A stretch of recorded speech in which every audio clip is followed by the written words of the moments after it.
Coluna Garrone de volta, gente. Eu vou falar pra vocês que a coluna estava pronta, já tinha roteirizado tudo preparado para poder falar de outro assunto. Mas aí surgiu a pauta e aí eu tive que mudar tudo. Então eu estou entrando madrugada dentro com essa coluna para passar as informações que eu julgo ser muito importantes sobre esse tema, que é um dos principais na cena internacional e que muita gente tem opinião mesmo sem saber detalhes sobre o que acontece por lá. Então, vamos começar a coluna dessa semana? All prior administrations from President Lyndon Johnson have tried and bitterly failed. But I was not elected to do small things or shy away from big problems. Pois é, ousado. Mas e aí? Será que o plano de Donald Trump e do primeiro-ministro de Israel, Benjamin Netanyahu, para a paz no Oriente Médio vai dar certo? Será o fim do conflito entre israelenses e palestinos? Primeiro tem que explicar a cena que a gente viu aí. Esse anúncio foi feito lá em Washington, as imagens são da Casa Branca, e além do Donald Trump e do Benjamin Netanyahu, estavam lá autoridades israelenses, como embaixador em Washington, e tinha também o secretário de Estado americano, Mike Pompeo, e também o conselheiro sênior do presidente Trump, que é o Jared Kushner, que vinha elaborando esse plano há mais de 3 anos e também vem a ser o genro do presidente Trump. Também estava lá o principal rival do Benjamin Netanyahu nas próximas eleições, o Benny Gantz, ou seja, é um acordo suprapartidário em Israel e também suprapartidário nos Estados Unidos. Teve apoio não só do partido do presidente Trump, o republicano, mas também o Partido Democrata apoiou. Ou seja, ali tinha uma plateia super favorável. Não à toa, toda hora você via essa cena aí. Mr. Prime Minister, thank you for having the courage to take this bold step forward.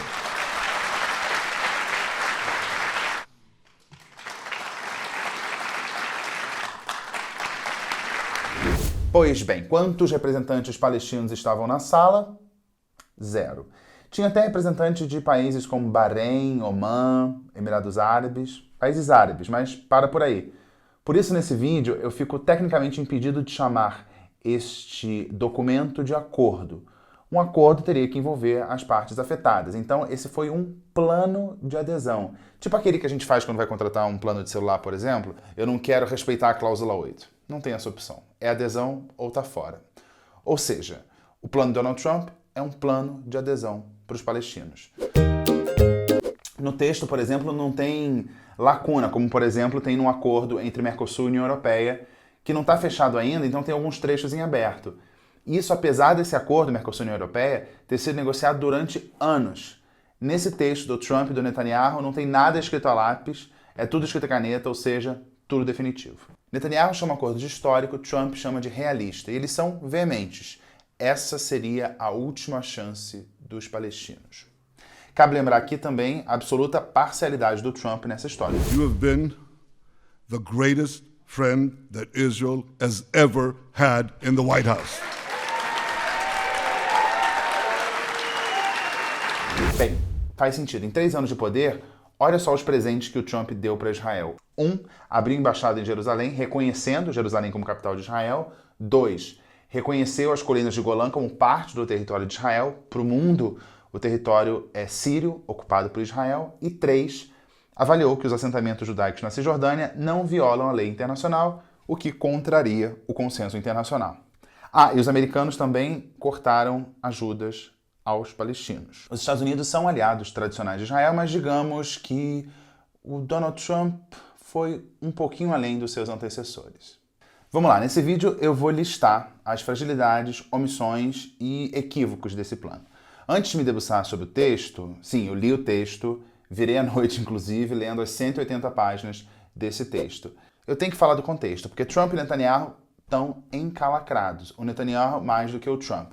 Eu já fiz um vídeo aqui sobre Netanyahu, ou Bibi, como eles falam lá em Israel, então dá uma olhada aqui na coluna do Garrone, na playlist, você vai achar. A novidade é que poucas horas antes deles anunciarem esse plano, o Bibi Netanyahu foi indiciado por corrupção. São 3 processos diferentes. Ele nega tudo. O Trump, vocês sabem, está rolando processo de impeachment que agora está no Senado. E o que melhor do que um mega evento com o objetivo de resolver um problema de mais de 70 anos para desviar a atenção. Só que não rolou não. Até no site da Fox News, por exemplo, que é a mídia porta-voz do Trump, tá lá a preferência pelo assunto impeachment. O assunto Israel-Palestina não merece destaque. Se era uma estratégia diversionista, não deu certo. Gente, eu até já ia esquecendo, sabia que estava faltando alguma coisa. Vamos ao plano. Ele é muito detalhado. Fala, por exemplo, de ajuda a estudantes palestinos que estudam arte. Mas eu não vou falar disso. E é um tipo de texto muito curioso, porque ele faz resuminhos da história da região, como se os palestinos precisassem de resumos da história dele. Ele não é um texto muito diplomático, não. Ele parece mais uma peça de propaganda mesmo. Então, é muito longo, eu vou destacar alguns pontos que eu acho bastante importantes. Vou separar em 5 pontos. Primeiro, Jerusalém. Como é que fica o status de Jerusalém? 2, os assentamentos judaicos na Cisjordânia. Como é que ficam? 3, a questão das fronteiras. 4, a questão dos refugiados palestinos. E 5, a questão da segurança. Então vamos lá. Primeiro tema. Como é que fica a situação da cidade de Jerusalém, sagrada para judeus, muçulmanos e cristãos? Jerusalem will remain Israel's undivided, very important, undivided capital. Dúvidas, muitas dúvidas. O Trump e o Bibi deixaram claro que Jerusalém vai ser a capital indivisível de Israel. Para eles, já é, inclusive.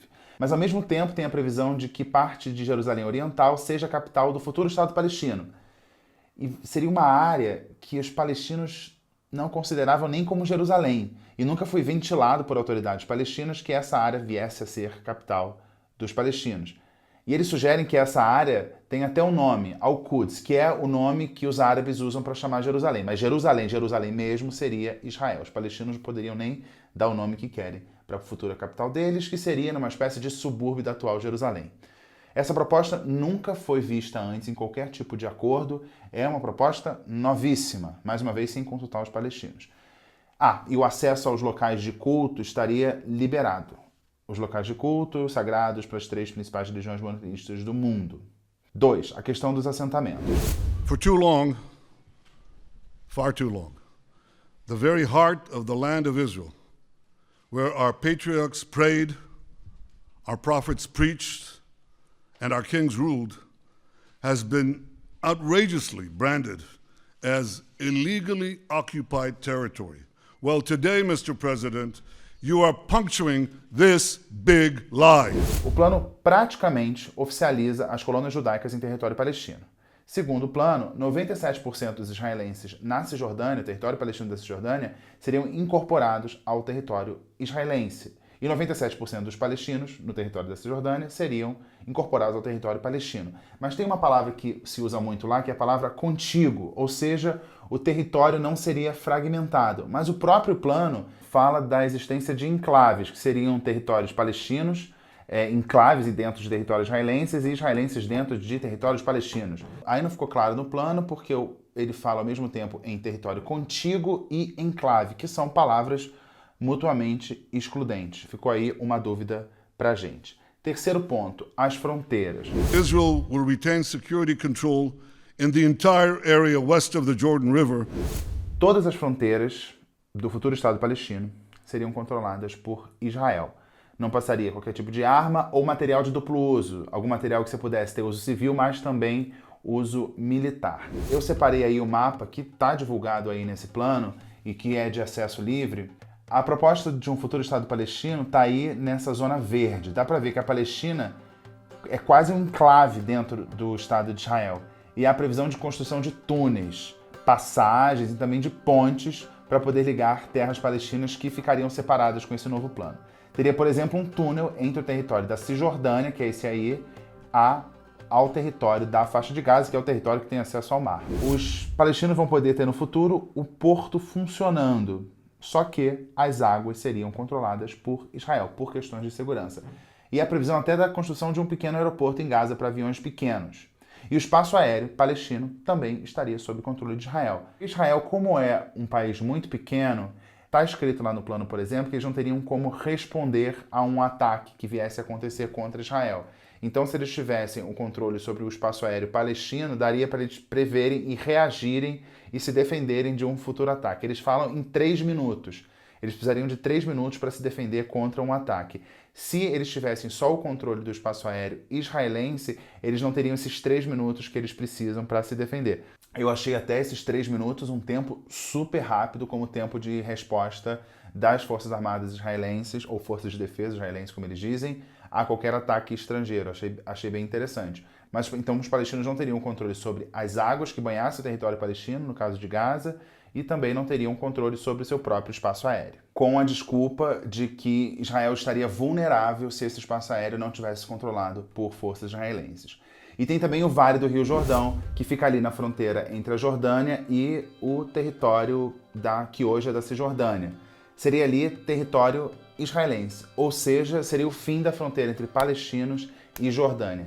Sempre por causa da questão de segurança, é uma expressão que se vê muito ali ao longo do plano. Todas as medidas a serem adotadas devem ser adotadas sem o prejuízo à soberania de Israel. É o que está previsto ali no plano. Quarto ponto, os refugiados palestinos. The Palestinian refugee problem must be solved outside the state of Israel.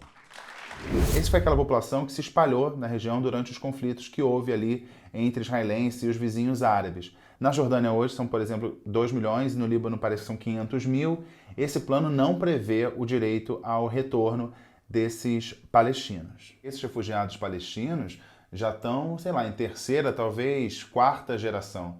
Eu conheci, por exemplo, um motorista, quando eu fui para a Cisjordânia visitar Ramallah, que é a atual capital do governo palestino, onde fica a sede do governo palestino, onde tem, por exemplo, o túmulo do Yasser Arafat. Então, o avô do motorista tinha uma chave guardada, era a chave da casa dele, onde hoje é um território israelense. E ele tinha a esperança de um dia voltar para a casa dele. Mas provavelmente não vai voltar, porque essa casa dele hoje está em território de Israel, era perto de Tel Aviv. É quase impossível você imaginar que os palestinos um dia vão ter controle da cidade de Tel Aviv, mas existe essa expectativa. Então, esse direito ao retorno é uma reivindicação histórica dos palestinos, mas pelo plano do Netanyahu e do Trump, esse direito não seria reconhecido. A questão da segurança é muito importante porque cria um Estado um pouco exótico. O Estado palestino passaria a existir, mas não teria exército, só polícia, que é mais ou menos como tem hoje. Os palestinos só têm polícia. O exército seria o exército de Israel. You, Mr. President, you recognize that Israel must have sovereignty in places that enable Israel to defend itself by itself. Então esse é o resumo do resumo do resumo, porque como eu disse, são 180 páginas, tem coisas muito detalhadas, tabelas, tem mapas, e é meio complicado mesmo, e talvez nem os próprios palestinos israelenses normais, digamos assim, entendam, porque é complexo. Mas fato é, ele prevê o Estado palestino, digamos assim, ideal para os Estados Unidos e para Israel. Estado que não tem exército, não tem controle sobre o seu espaço aéreo, não tem controle sobre suas águas territoriais, não controla as fronteiras e não pode chamar a sua capital de Jerusalém. É isso que prevê o plano. Tem a promessa dos Estados Unidos de um plano econômico para empoderar o povo palestino e abrir caminho para os investimentos internacionais. O governo americano diz ter potencial para facilitar investimentos de mais de 50 bilhões de reais em 10 anos, mas eles não falam em investir, falam em facilitar investimento. Não sei exatamente qual seria o compromisso aí. Tem um compromisso assumido de criar 1 milhão de empregos. Não sei exatamente como, mas é a promessa. Também é a promessa de, em 10 anos, reduzir a pobreza à metade. Até agora, então, o que esse plano conseguiu? Pelo que a gente viu, ele conseguiu algo quase inédito. Ele uniu tradicionais adversários palestinos. O presidente Mahmoud Abbas, que é do Fatah, tido como uma facção mais moderada, ele fechou questão com o líder do Hamas, que é o grupo mais, digamos, radical, é um grupo armado, tido como terrorista por Israel e pelos Estados Unidos. Os palestinos foram contra, e o presidente Mahmoud Abbas declarou, quando perguntado sobre o que ele achava desse plano, ele falou 1000 vezes não. E agora? O que vai acontecer? Olha, eu arrisco dizer que para o Donald Trump e para o Bibi Netanyahu, pouco importa. Parece que o compromisso deles é menos com a solução para o problema e mais com a demonstração de que querem resolver alguma coisa. Na visão deles, eu arrisco dizer que se o plano não der certo, vai ser porque os palestinos não quiseram, porque os palestinos não têm compromisso com a paz, que os palestinos apoiam o terrorismo, isso e aquilo outro. É claro que os planos até agora, que tentaram resolver o conflito no Oriente Médio, não deram certo, senão esse agora de 2020 nem existiria. Mas até agora todos tiveram um mínimo de multilateralidade, ou seja, participação de vários atores e, claro, incluindo os palestinos. Dessa vez é um plano, uma solução de cima para baixo. Aí fica a pergunta, será que na pressão, sem debate e de forma quase autoritária, essa paz vai sair? Na hora, eu já penso na música do Rapa. Paz sem voz não é paz. Amiguinhos, hora de responder às mensagens. Vocês viram que... Eu queria até consultar vocês sobre isso. O que vocês acharam dessa coluna, que eu não foi mais curtinha, até por falta de tempo, porque a notícia acabou de sair, eu tive que ler esse documento e fazer um resumo ali, e não fiz entrevistas. O que vocês acharam dessa versão da coluna sem entrevistas? Eu quero a opinião de vocês. Vale a pena fazer essa entrevista? Ou vocês gostam de ouvir outras pessoas, gostam de fazer o debate e fica muito chato de me ouvir? Vocês preferem uma coluna mais longa com entrevistas ou mais curta sem entrevistas? Estou consultando vocês porque realmente aqui é sempre, a gente está sempre fazendo um beta, né? A coluna é sempre beta, pode sempre mudar. Se vocês virem as colunas antigas e forem acompanhando até hoje, cada semana tem uma coisa nova, tem uma novidade na iluminação, tem alguma coisa no cenário nova. Então vamos às mensagens, lembrando que quem é membro do canal tem prioridade na leitura das mensagens. Primeira mensagem é do Vinícius Arré, ou Arré, não sei, desculpa, Vinícius. Adoro suas colunas, Garrone, sempre um trabalho excelente, trazendo profissionais de renome para o quadro. Continue assim. Tá aí, o Vinícius gosta que tenha convidados, eu quero saber a opinião de vocês, se vale a pena ter convidados. Obrigado pela mensagem, Vinícius. Segundo, Bruno Jacques. Parabéns pelo inglês. Conte um pouco como foi que aprendeu. Bruno Jacques, que é membro, então sempre aquela prioridade na leitura do canal. Na leitura da mensagem, tô maluco. Eu acho curioso, Bruno, e que as pessoas acham que ela aprendeu uma língua. Eu acho que nunca se aprende uma língua, está sempre se aprendendo. Eu acho curioso, por exemplo, quando a pessoa fala assim, me formei em inglês. E eu acho muito engraçada a ideia de se formar. Estou formado e acabou, não preciso mais de nada. Duas coisas, a língua é dinâmica, então você sempre precisa aprender coisa nova e você sempre precisa praticar para não enferrujar o que você já sabe. Eu estudo inglês há mais de 20 anos. Então, mais de 20 anos? Eu comecei a estudar inglês com 9 anos. Então, quase 30 anos. Então, posso me aposentar? Não posso. E é muito curioso, isso eu já ouvi, que como eu, morando no Brasil, é difícil eu sair praticando inglês, falando com as pessoas, o meu contato com a língua inglesa é muito de... Tipo, eu fico vendo milhões de coisas no YouTube, eu leio livro em inglês, volta e meia tem livros aqui em inglês, vocês veem. Eu ouço muito podcast, então podcast, vídeos no YouTube e leitura. E não tenho a prática. Então, quando eu vou conversar com uma pessoa em inglês, já aconteceu isso, a pessoa achar que eu estou muito formal. Por quê? Porque o meu contato é com inglês formal. Então eu sou péssimo de gíria, por exemplo. Sou péssimo, a gíria da moda, tô por fora. Então eu não sei. Então eu sou uma coisa meio vintage. Meu inglês, digamos que é vintage. Assis Júnior Evangelista. Estou me viciando na sua coluna. Abraço, cara. Obrigado, Assis Júnior. Então se vicie, por favor, se vicie, se delicie e compartilhe essa droga maravilhosa com seus amigos. Não deixa a Damares ouvir isso e não vamos tirar essa frase de contexto, por favor. Renato Henrique Valadares, que é membro. Mamãe Garrone, se tem gente que está discutindo até hoje se a Terra é plana, imagina se não vão preocupar com a sexualidade do seu filho. Vocês viram, né? Na semana passada, alguém questionou a minha sexualidade. E para minha mãe não tem tema tabu. E eu joguei a pergunta para ela e ela respondeu. Se você está curioso sobre a resposta da minha mãe sobre a minha sexualidade, veja a coluna do Garrone da semana passada sobre os incêndios na Austrália. Tudo a ver, né? Essa coluna é muito nonsense. Eu adoro nonsense, tipo Monty Python, sabe? Completamente sem sentido. Então, hora de ler a mensagem que minha mãe irá responder. Incrivelmente, no último vídeo da Austrália, não tinha haters. Eu acho que esse antídoto materno aí tá funcionando e afastando os haters em nome de Jesus. Então eu peguei um comentário sobre a minha reportagem na Antártica, que tá lá, quem tá disponível, sempre falo dela, né? Mas porque é um xodó, e foi a minha primeira experiência como repórter na vida. Então qual foi a sua primeira reportagem? Na Antártica. Geralmente a pessoa começa no jornalismo cobrindo buraco, né? Na reportagem, eu já em outras funções de jornalismo, já fiz uma porrada de coisa. Mas como repórter, a primeira reportagem que eu fiz na vida foi na Antártica. É um privilégio, uma inversão da ordem natural das coisas, mas foi assim, e sozinho, e fiz o que fiz. Quem tiver curiosidade, veja. Aí chegou uma mensagem lá do Aldemir Pessoa. Tá um pouco difícil de entender, espero que vocês consigam decifrar. Eu vou tentar decifrar aqui, porque falta um pouquinho de pontuação e ortografia, então eu vou tentar ajudar o Aldemir aqui na leitura. O Aldemir Pessoa diz: esse repórter não é muito de confiança. Cara, mais... deve ser um ponto aqui. Ponto. Cara mais estranho. Entendi, né? Então, minha mãe deve ter entendido melhor que eu, e eu pedi para ela responder. E vamos lá, a resposta da minha mãe para o Aldemir. Oi, Aldemir. Aqui é a Mamãe Garrone. Eu não entendi. Você não falou nada a respeito do programa da Antártica e afirma que esse repórter não é de confiança, que ele é estranho. Baseado em quê? Eu não entendo essas coisas.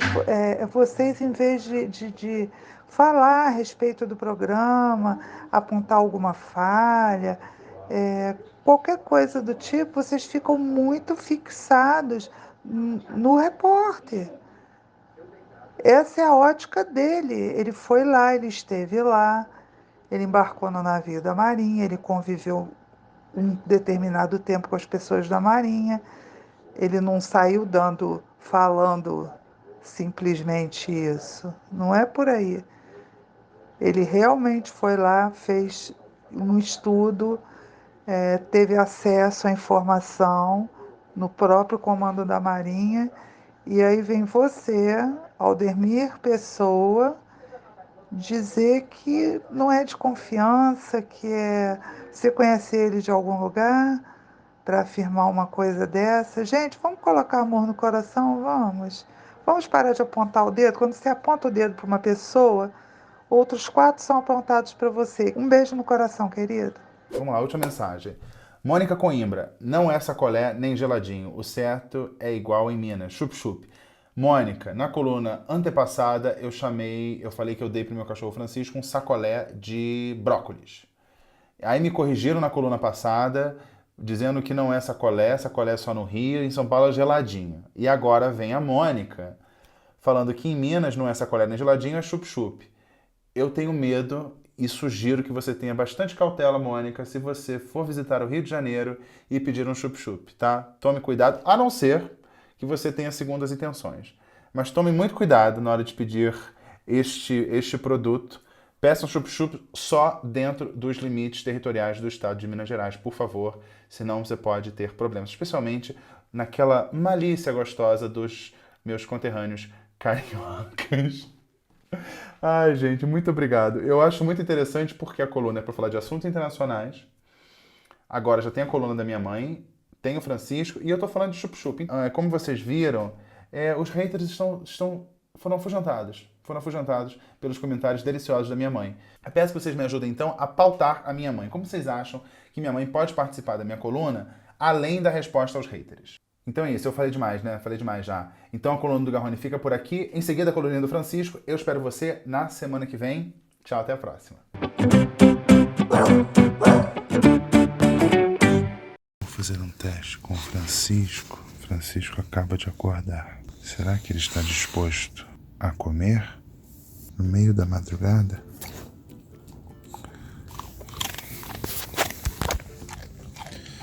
Para Francisco, todo dia é dia, toda hora é hora. Né, Francisco? Pode voltar a dormir.